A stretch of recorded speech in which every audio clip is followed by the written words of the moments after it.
this is kind of your time to show where we are as an offense or defense in 7-on-7. And, it's time to kind of put up or show up. How does he handle a little bit of that, the adversity? And again, kind of the pressure that comes with, we've been practicing in the off season, but now the ball is in your hands.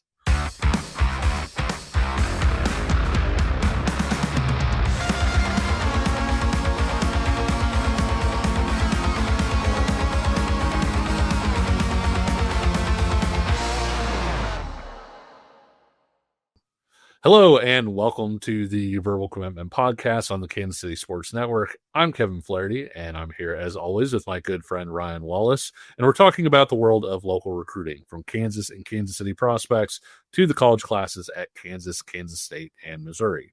There's a major local event coming up where we'll have a chance to see a number of the top players in the state and area, so stay tuned for our preview of that.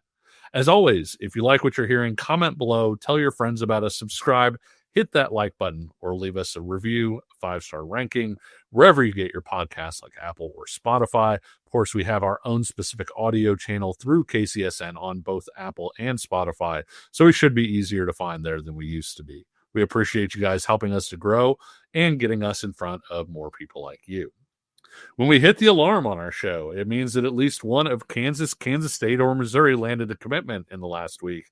In this case, it's a local player coming home.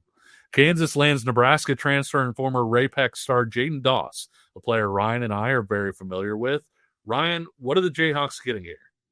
Well, so first off, it's interesting that graphic that I ended up choosing for Jaidyn is from like 2021, I think. And it was actually on an unofficial visit that he took with Emmett Jones leading his recruitment at that time. So, I mean, this is a kid that, it's been a long time kind of coming, quote, home or back into what we would consider kind of a local school here in Kansas City from Nebraska. But look, he has always been a tremendous talent. And, I think back to, in terms of what Kansas is getting, I think back to Jaidyn as a sophomore. And those are the clips that I actually pulled for today's show, because if you go back to 2020, this is, to me, the type of kid that I think KU is hoping to unlock again. The ball skills, obviously, as a receiver, have always been there. But I think it's the gadget stuff that they're going to be able to get him to do, stuff like you're going to see here, where you're just trying to get him in space and then let his athletic ability do the rest. Let his natural frame. He's a pretty thick kid. He always has been. Yeah. Let that do the rest. Let him bounce off contact. You're going to see him here on jet sweeps. This was actually a game against DeSmet in that state championship game that Ray-Pec won, where if you go back, he had 190 rushing yards, Kevin, for 3 touchdowns.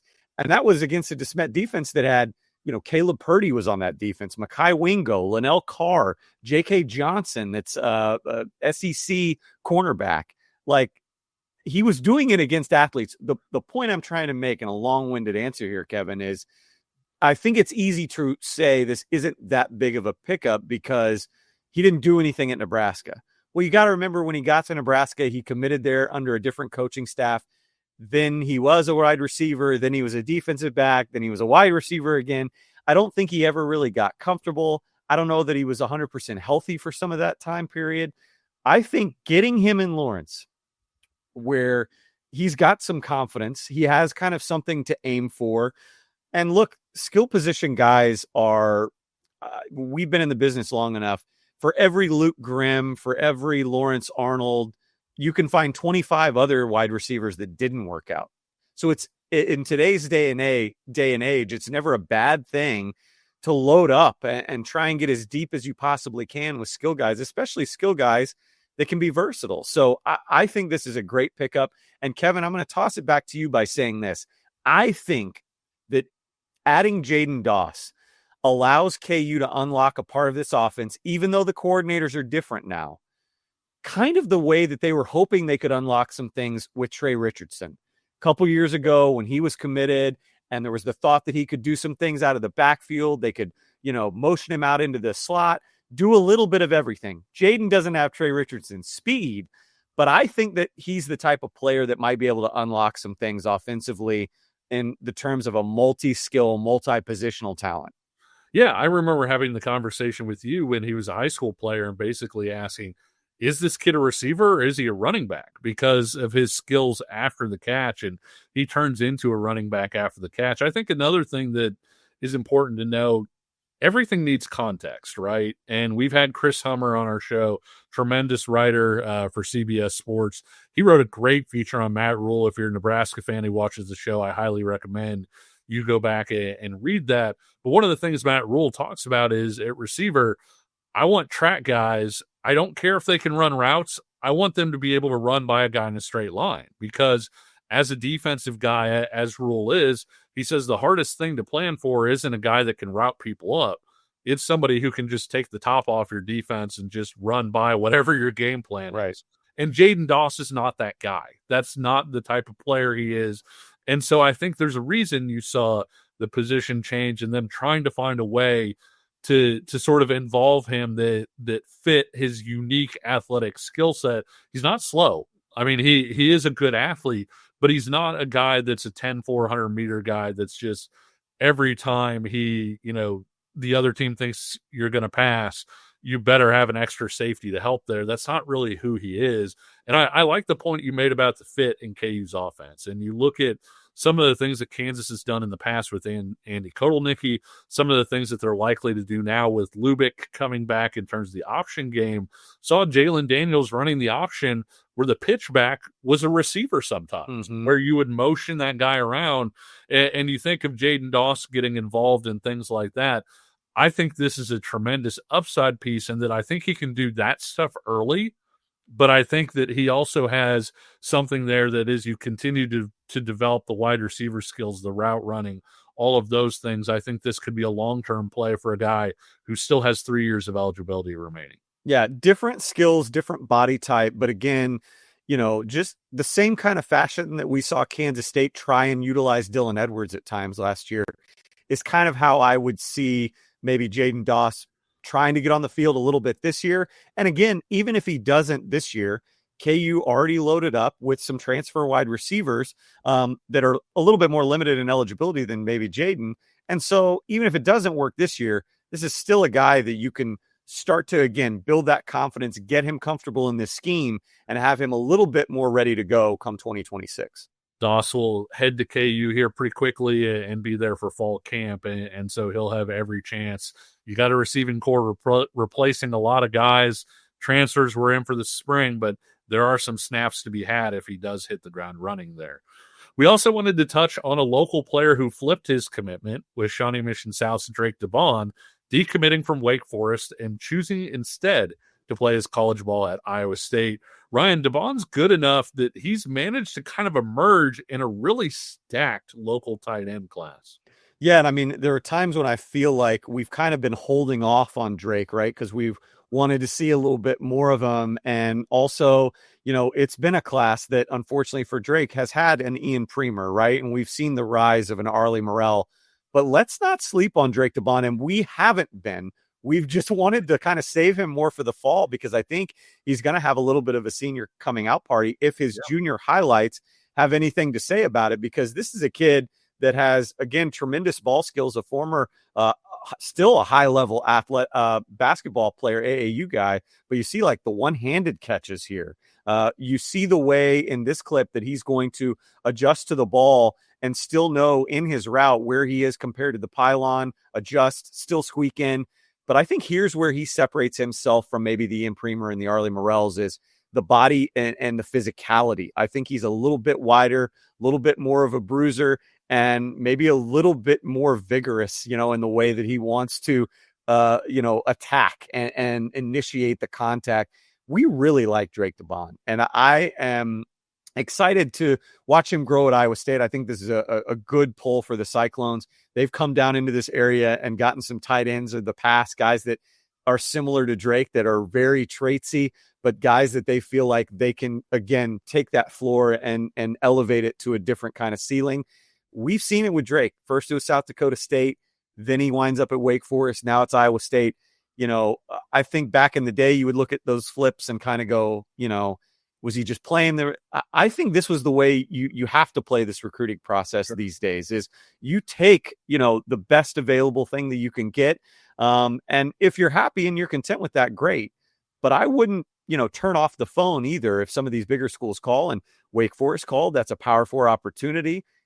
He decided to go there and commit there after an official visit. Now he gets to Iowa State and he kind of gets the Power 4, but now he's closer to home. So we're excited for Drake. And, again, it continues kind of that domino fall, because we said with Ian Premer, if he doesn't pick KU or K-State, then what do those local schools do? Well, we said Drake Debaun, maybe Arlie Morrell. Well, now Drake Debaun has kind of found his new home in the Big 12. So Arlie Morrell still committed to Colorado State. But again, now there's that suspicion of, like, since he is the only kind of non-Power 4, and Wake Forest is Power 4, but I think that would be a gettable game, somebody that would be winnable from a KU or K-State perspective.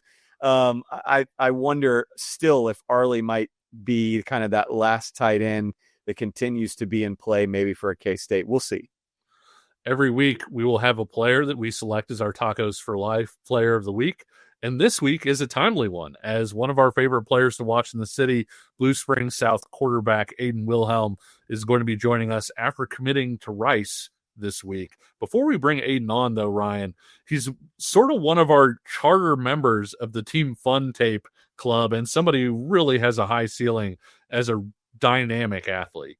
This is probably one of the most electric playmakers in the entire Kansas City Metro, no matter what position. Obviously, he gets a little bit more opportunities because he has the ball in his hand every single play on offense as a quarterback.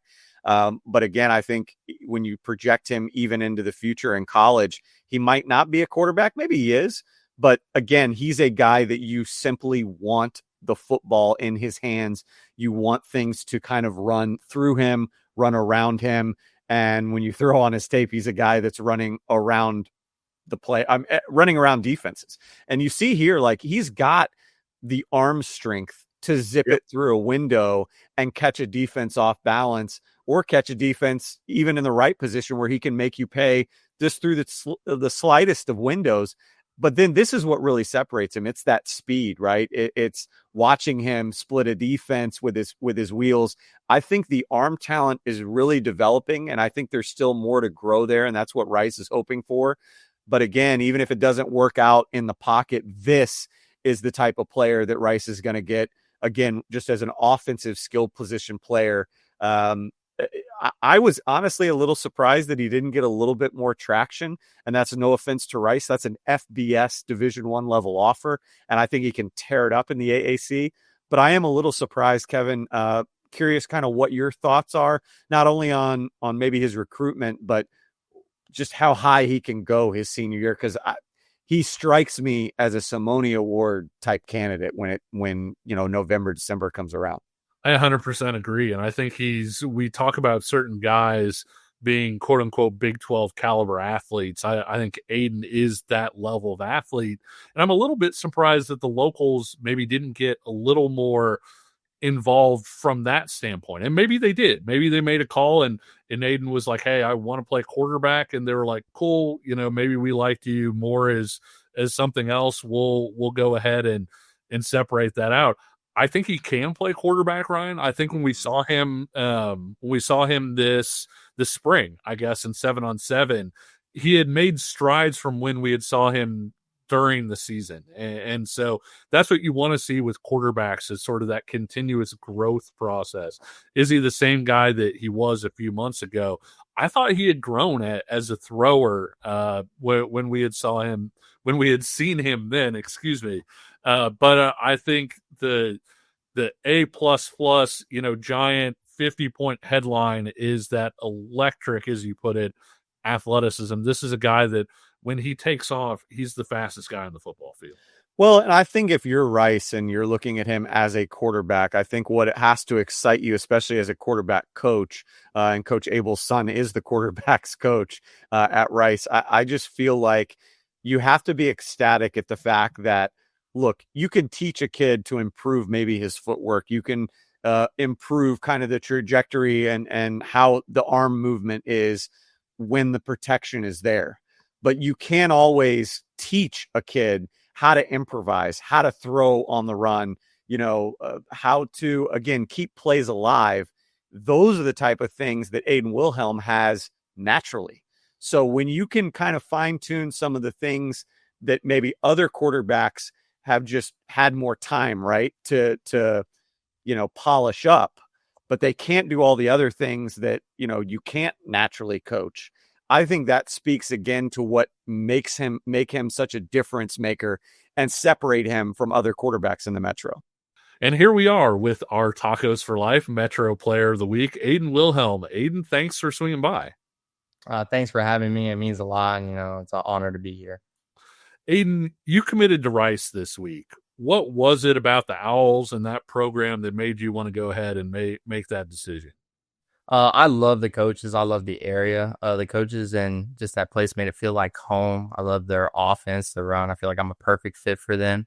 Loved everything when I went down on like that junior day back in March, and just it meant a lot to me. And once that table came back around, they were like, "We want you to be the guy," and I was like, "Yeah, for sure, I'm in." So. I was going to say, for folks that aren't aware, Coach Abel, the new Rice coach, came from Davidson, and that offense could hum. So it'll be fun to watch you in it. Aiden, I'm curious, where have you grown the most over your career at Blue Springs South? And I'm also curious if there's an area that you've been really trying to fine tune heading into your senior season. Some area that I have been getting better at for sure would just be like the reads. My quarterback coach, Nate Biggs, does a great job at explaining to me, and like my OC, they just tell me every time, like, this is what you need to look for. You did not do this very well this play. So I've been just taking in all those hints and everything like that. Going in this year, I really want to work on like my pocket presence, because I know I can get out of the pocket. I can make all those plays, but I want to be able to move around there and still be able to get the ball downfield.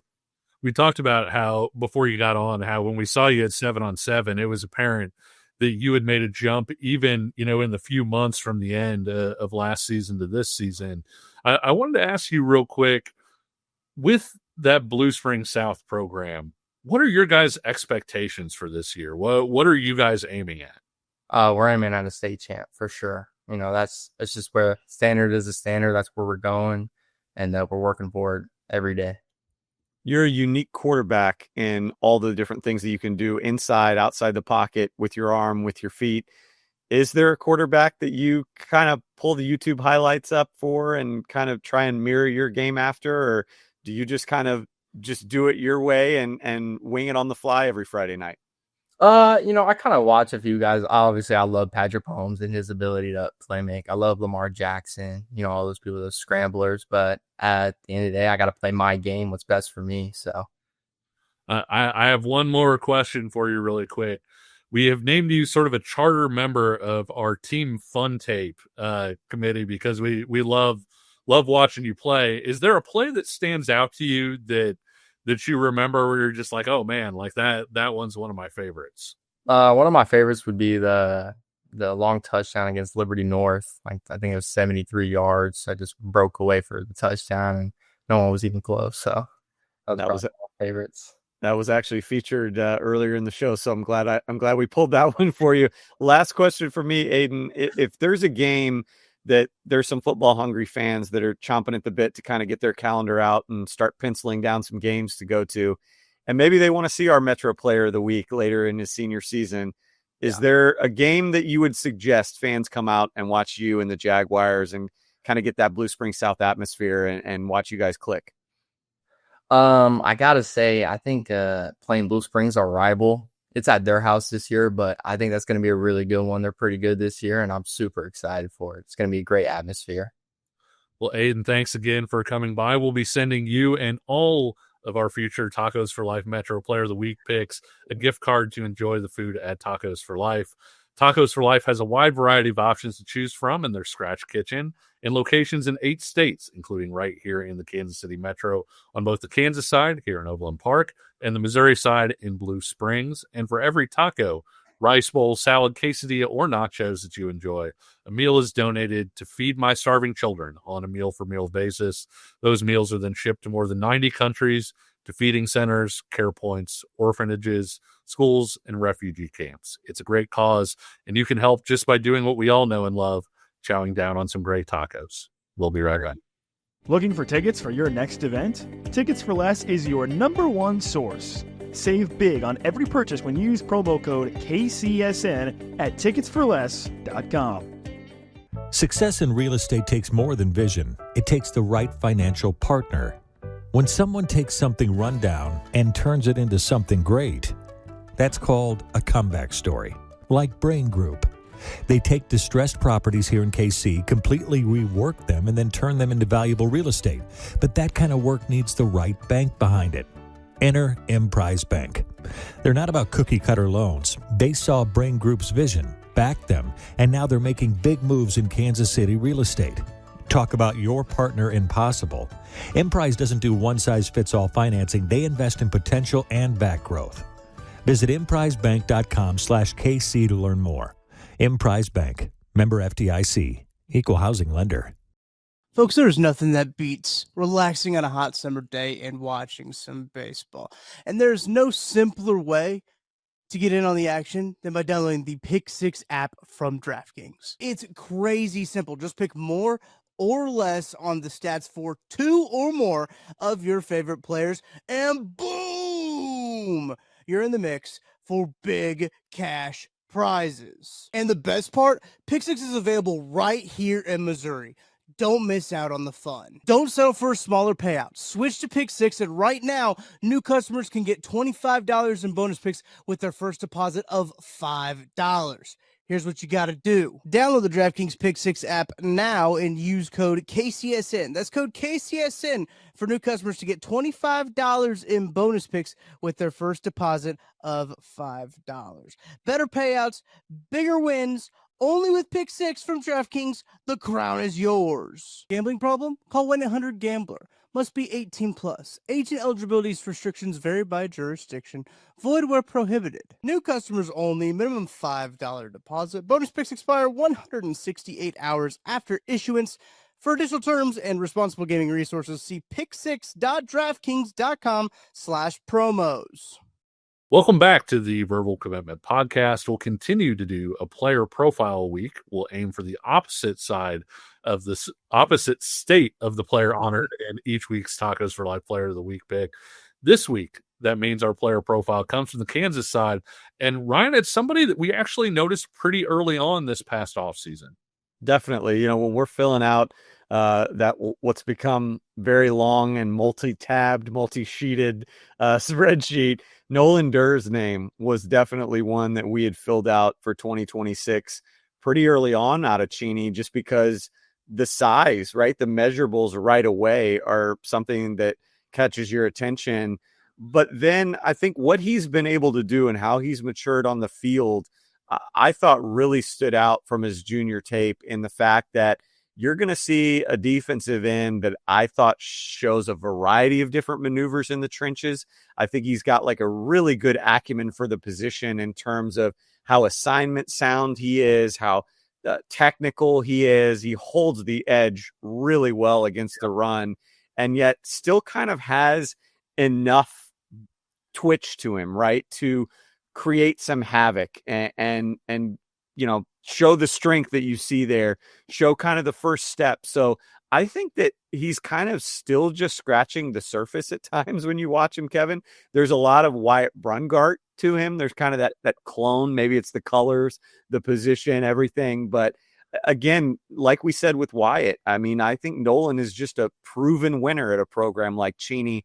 And honestly, Kevin, I'm a little surprised that it's just Drake, Howard, and Lindenwood right now. I know there's some other teams that are floating in there, but I thought that his offer list would be a little bit more heavy-handed than that. But, again, we say it every week. I think the senior season might convince some folks that have been on the fence to get off the fence and go ahead and make an offer here.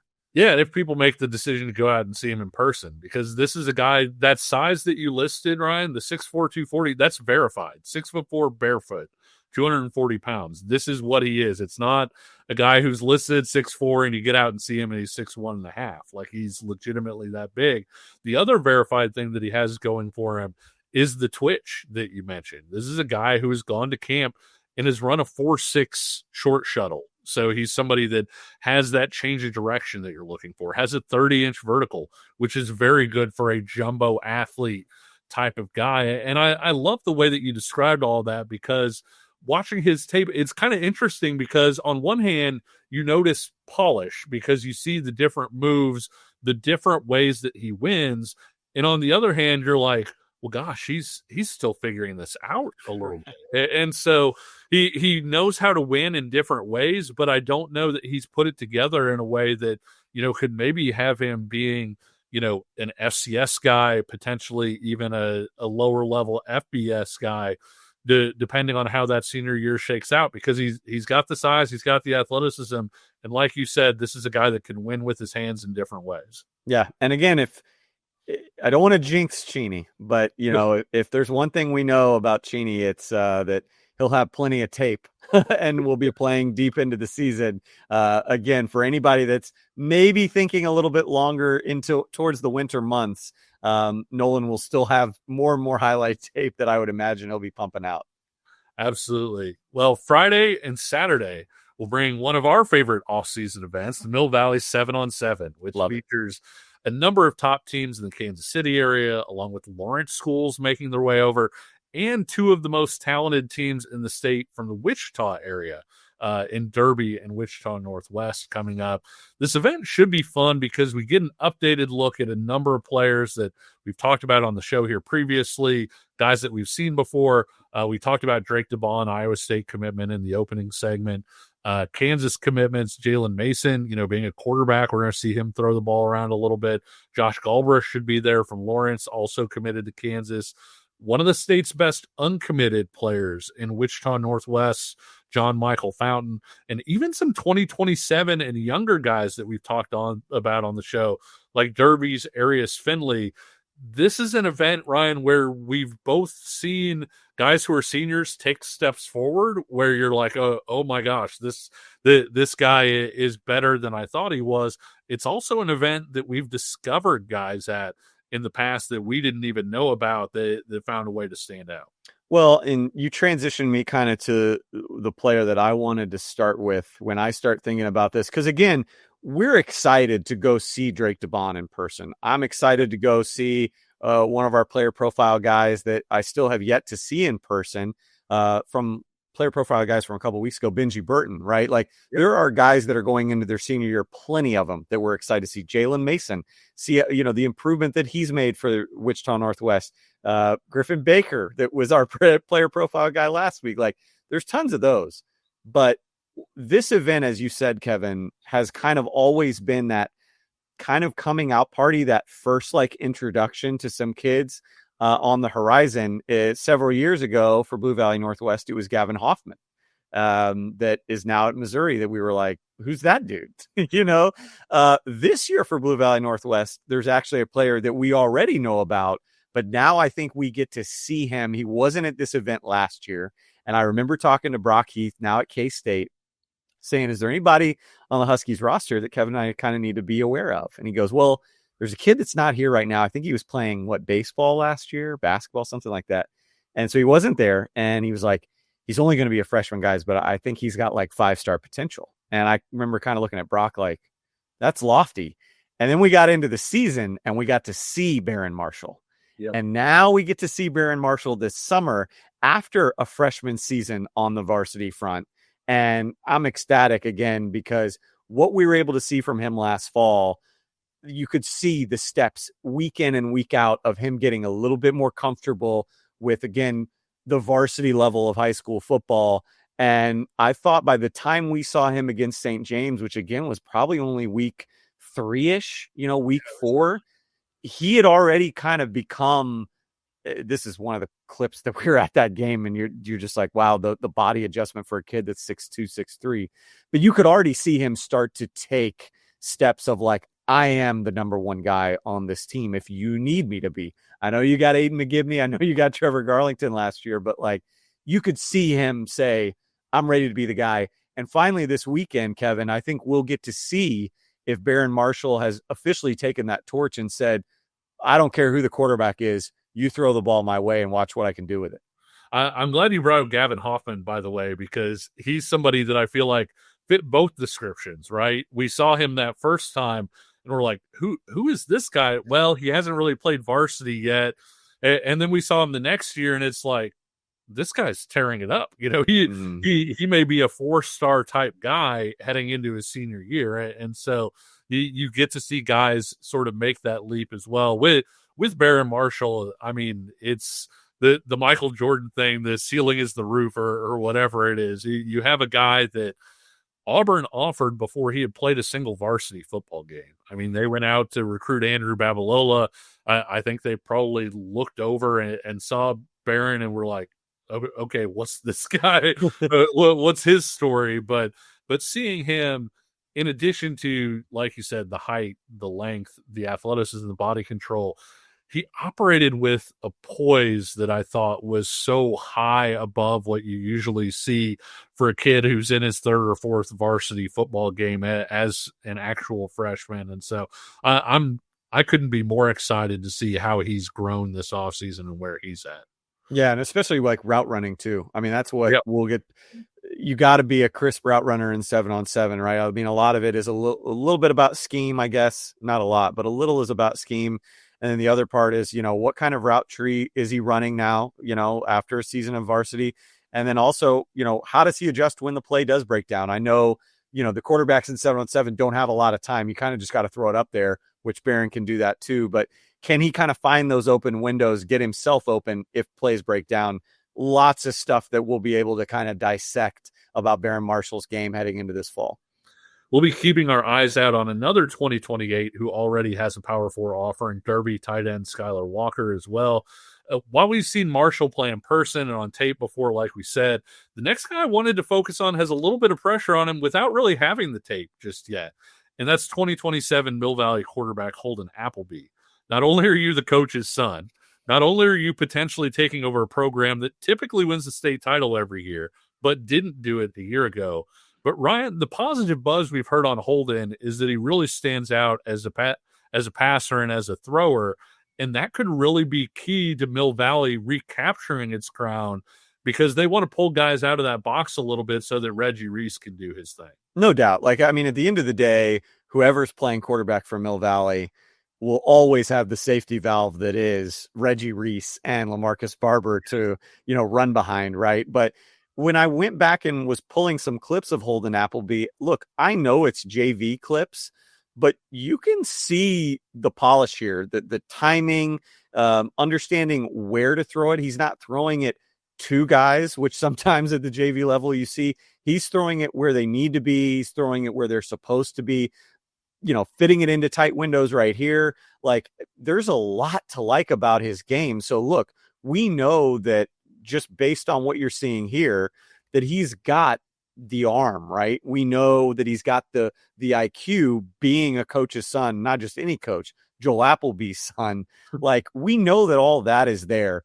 What's going to be exciting, I think, for us is how much of the keys is he given at this event, right? Is there more of a competition there, or is it strictly going to be his job? And also, though, this is kind of that first, I feel like, where maybe the butterflies come out a little bit, where it's not just a closed, 2-team scrimmage. I mean, this is the full bracket. As you said, Derby's there. Blue Valley Northwest is there. Wichita Northwest is there. They're bringing in Ankeny from Iowa. This is kind of your time to show where we are as an offense or defense in 7-on-7. And, it's time to kind of put up or show up. How does he handle a little bit of that, the adversity?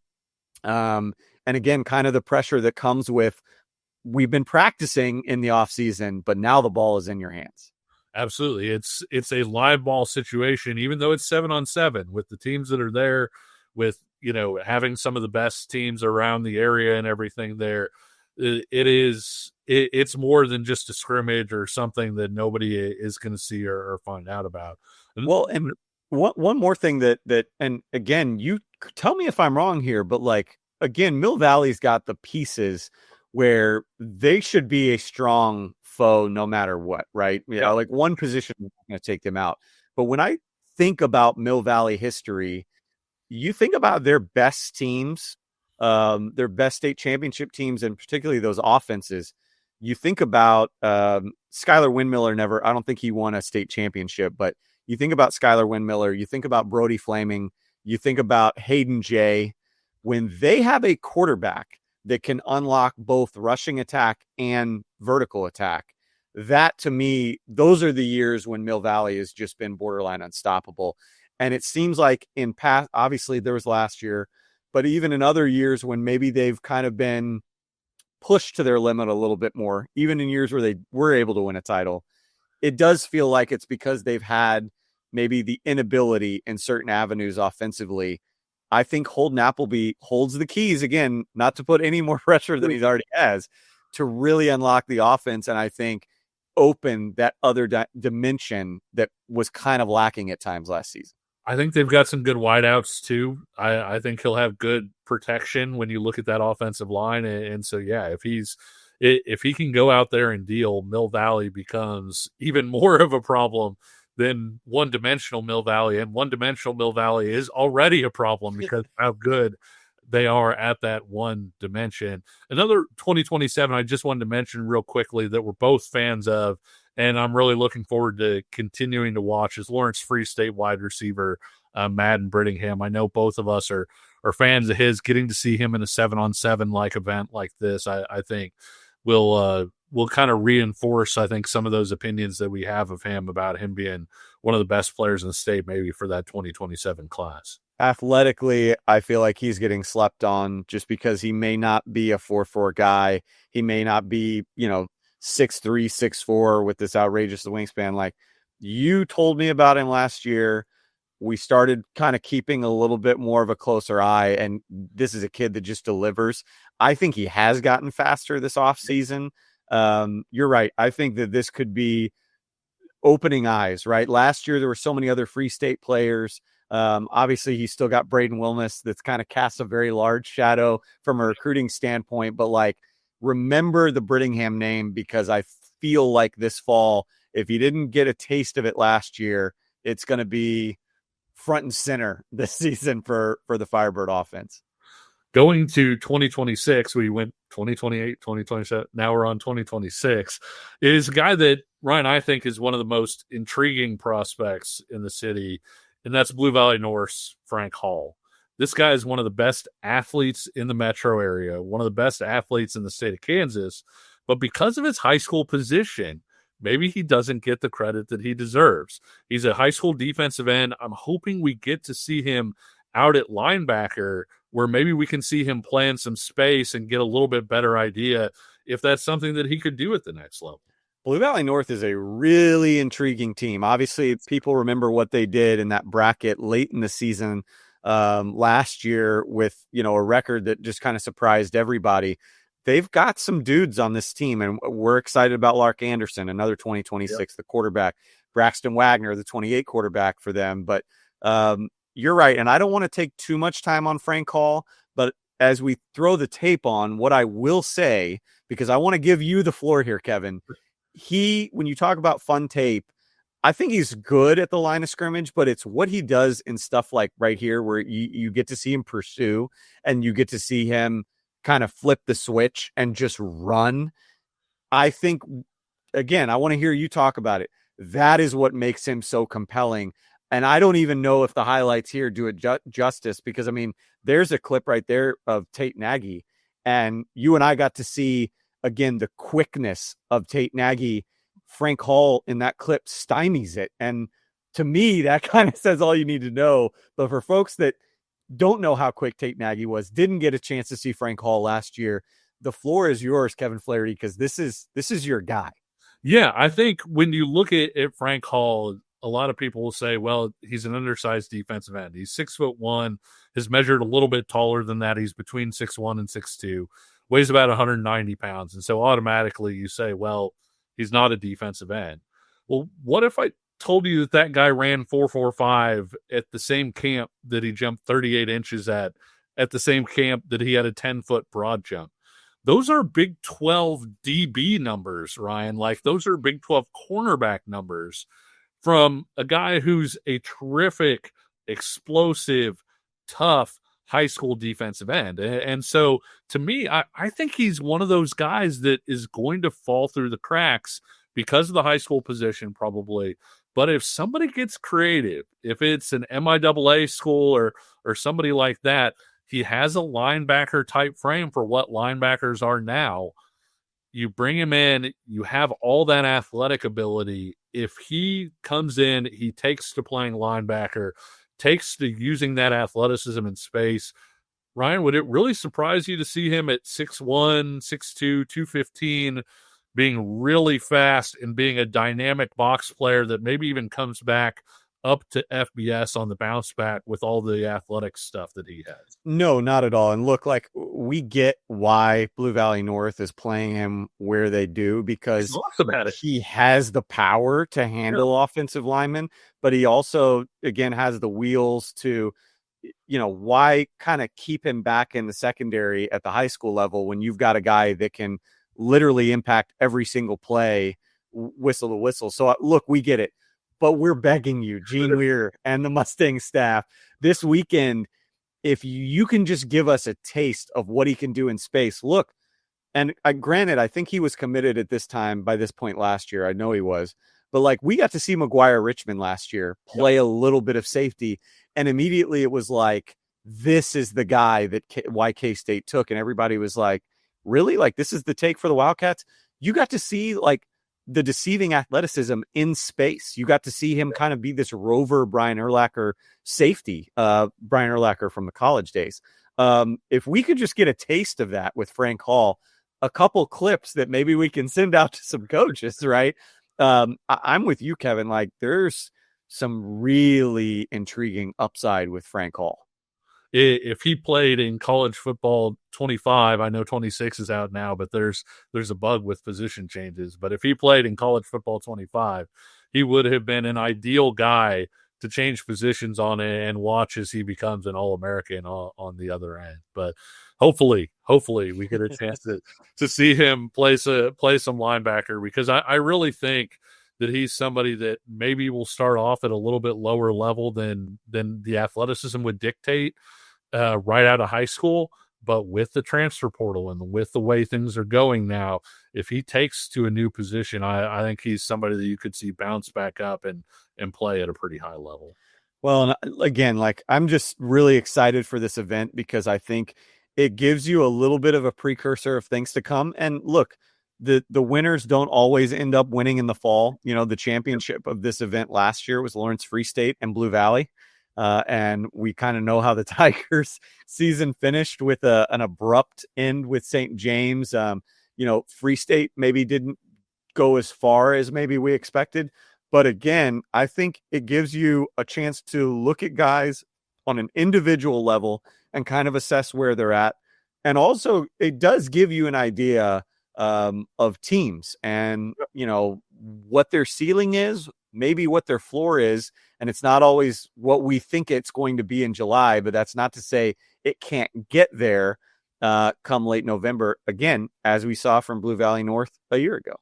Well, that was our preview on it. We should have plenty to come on the other end of Mill Valley 7-on-7, including breakdowns of what we saw, interviews of several of the players there, and more. So you'll definitely want to check out next week's episode, and we may go ahead and sprinkle those interviews kind of over our next few shows. We are, after all, in the off season, although the off season's wrapping up now, right? Thank God. So we will not have the off season for that much longer. So that should do it for this week's episode of the Verbal Commitment Podcast on KCSN. Thanks for following along. If you enjoyed what you saw or heard, leave us a comment or review, like this video, subscribe here on YouTube, or hit us with a 5-star rating if you're listening on an audio platform. And until next time, we'll see you on the trail, and take care.